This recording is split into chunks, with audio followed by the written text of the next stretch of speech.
I never would have thought that my life with Emily could have taken this path. We had an almost perfect family, or at least it seemed that way. We lived in a cozy house on the outskirts of a small town in Wisconsin. Our life went on as usual: work, evenings together, joint plans for the future. I always saw her as a faithful and loving wife. Emily was charming, always energetic and passionate about her hobbies. She worked as a marketer, and sometimes she had to stay late at work. At first, it didn't bother me. Well, we all have our jobs and responsibilities. But recently, something started to change. Her behavior became strange. She was spending more and more time on her phone, constantly smiling when she received messages.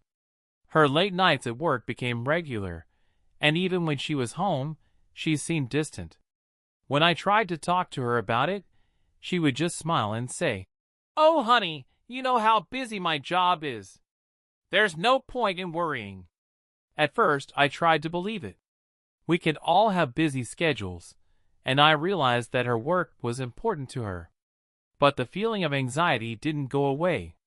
I started noticing little things that had never come to the surface before: perfume I hadn't bought, new underwear I had never seen. She no longer shared her thoughts with me, did not talk about her day as she used to. It was hard for me to admit to myself that I was having doubts. It looked like a betrayal on my part to not trust her, to suspect her. But these little things, the constant delays and phone conversations she always had away from me, kept me on my toes. One evening, when she came home late, I asked her where she had been. She quickly replied, "At work, of course." But I saw something new in her eyes: coldness, and some secret she was trying to hide. At that moment, I had the idea that something was really wrong, but I still didn't want to believe the worst. I tried to find excuses for her behavior, looking for explanations in our everyday life. Maybe I was doing something wrong? Maybe it was just a difficult time in her life, and she didn't want to bother me. But the more I tried to convince myself, the more I felt that something was not right. It was then that I realized I couldn't live in the dark. I needed to find out the truth, whatever it was. After that conversation, I could not calm down. The feeling that something was hiding in the shadows was becoming more and more unbearable every day. I knew that if I continued to pretend that nothing was happening, it would eat me up inside. But what to do? I didn't want to be paranoid and accuse Emily of something that was not true, but it was unbearable to remain in the dark. I tried to talk to her again cautiously, to hint that I was concerned about her behavior. But she just brushed me off, saying that I was making problems out of nothing. "You're making yourself up, darling," she replied, smiling slightly. And there was something distant in that smile, as if she were somewhere far away. For a few days, I tried to convince myself that I could just calm down and move on with my life. Maybe it was really my imagination.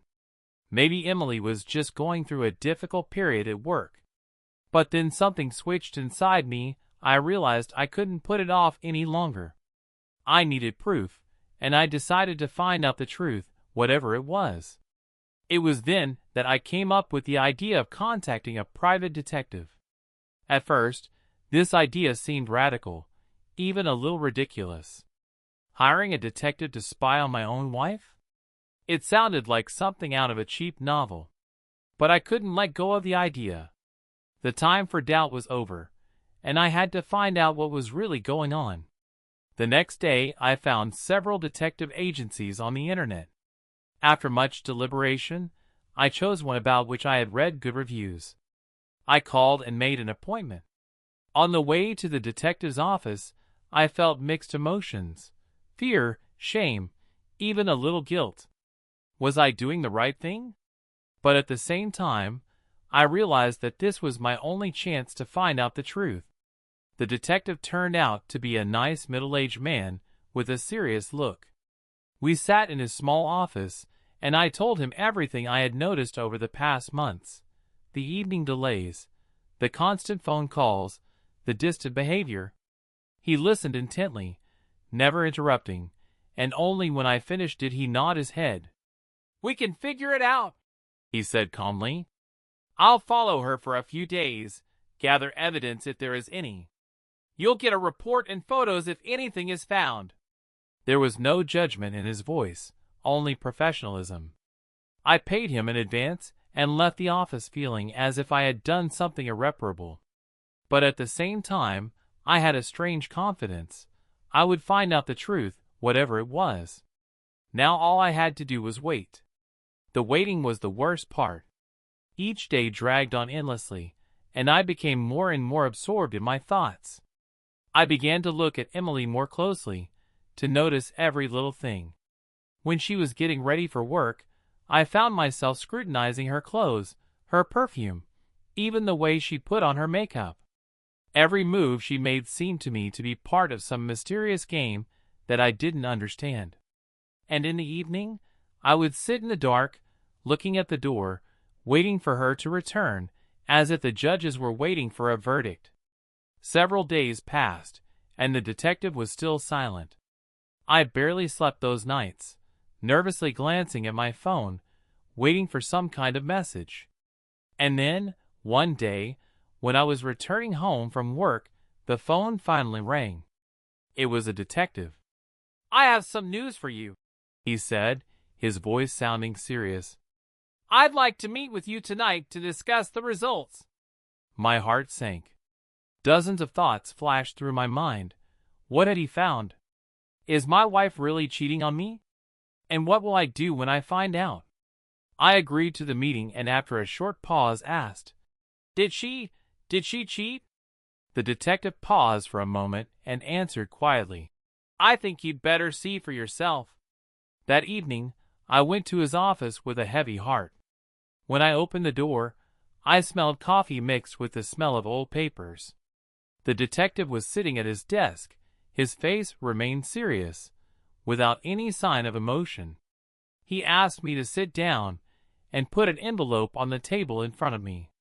"This is everything we've collected in the last few days," he said, pushing the envelope in my direction.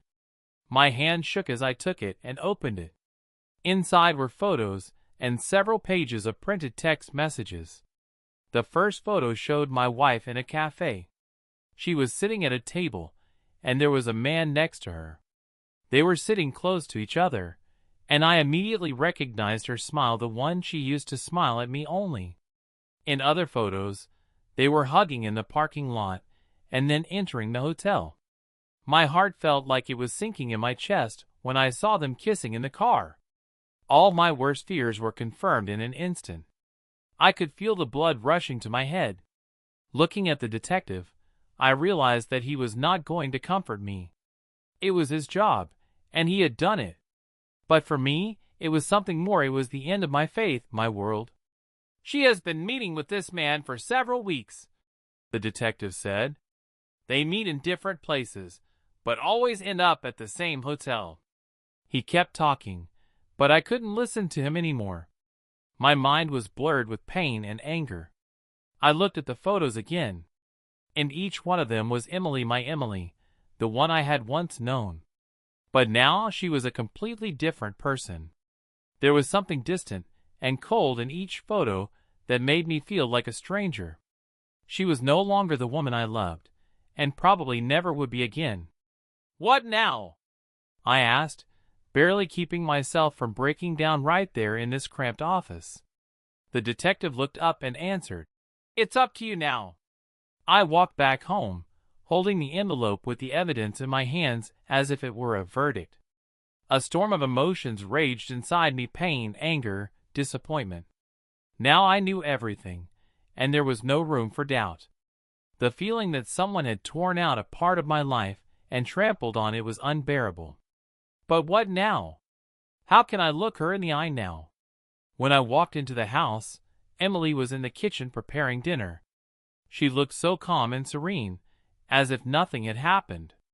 I was bitter at the thought that she had been living a double life for a long time.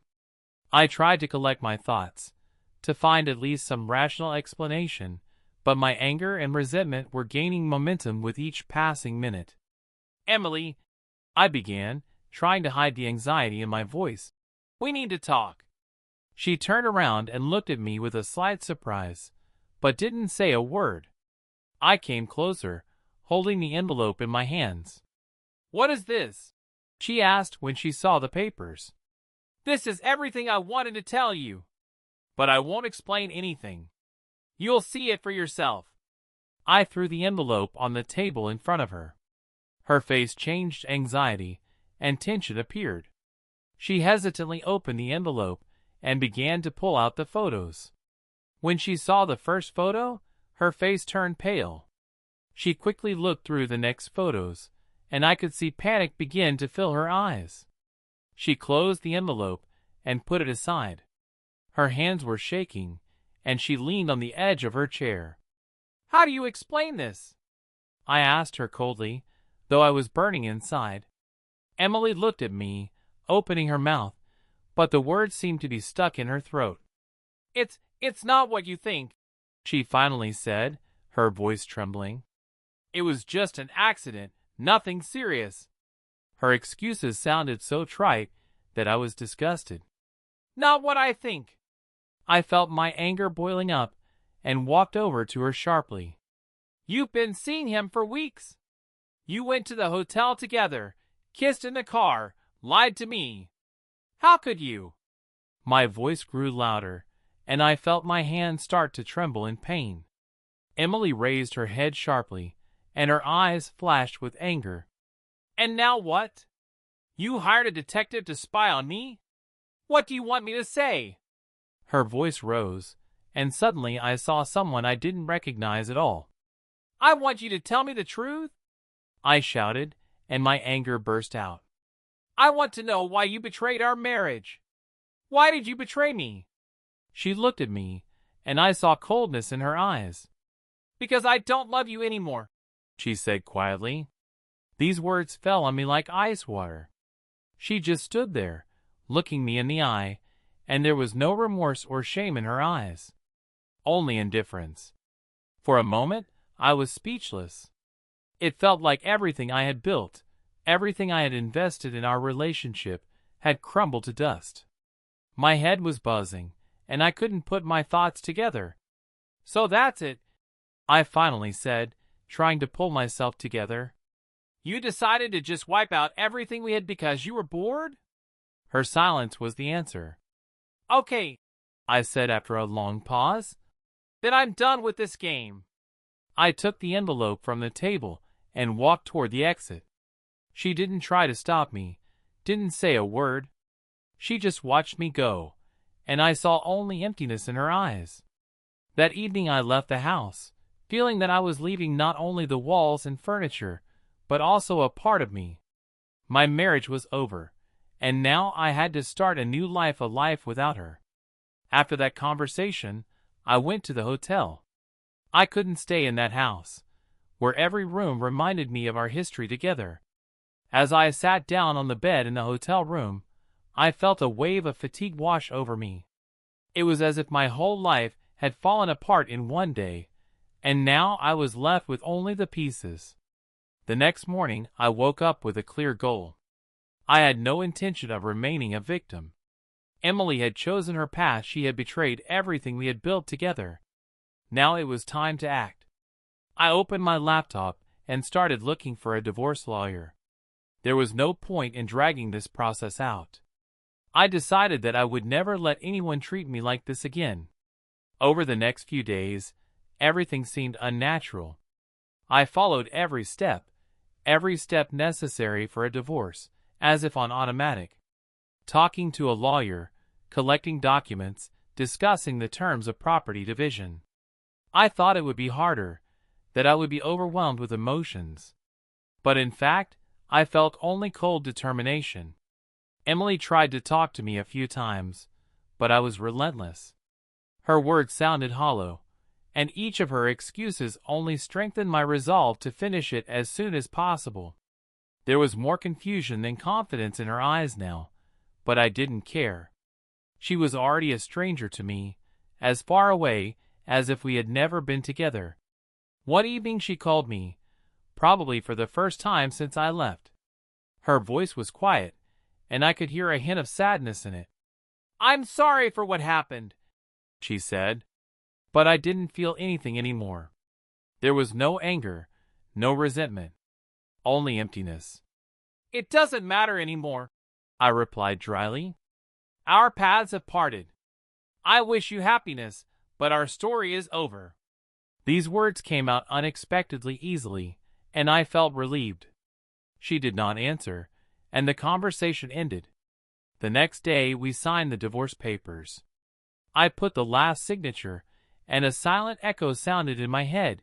It was over. She took her things and left the house without saying a word. I didn't care where she went or what she did next. This part of my life was closed.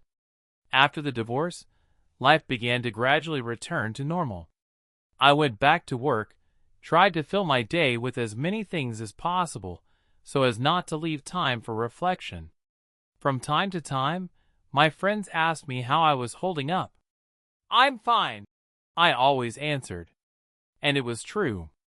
After a few months, I felt that I was starting to come back to myself. It was like waking up after a long sleep. I realized that life doesn't end because of one betrayal. I started spending more time with friends, discovered new hobbies that I had long dreamed of. For the first time in a long time, I felt free. One evening I was standing on the terrace, watching the sunset. The thought flashed through my mind that life always brings us new challenges. And although what happened was painful, it taught me something important: to value myself, my time, and not to let others control my life. I was no longer the same person I used to be. Now I knew that I could handle any difficulties. And although the future was unclear, I was ready for a new chapter in my life.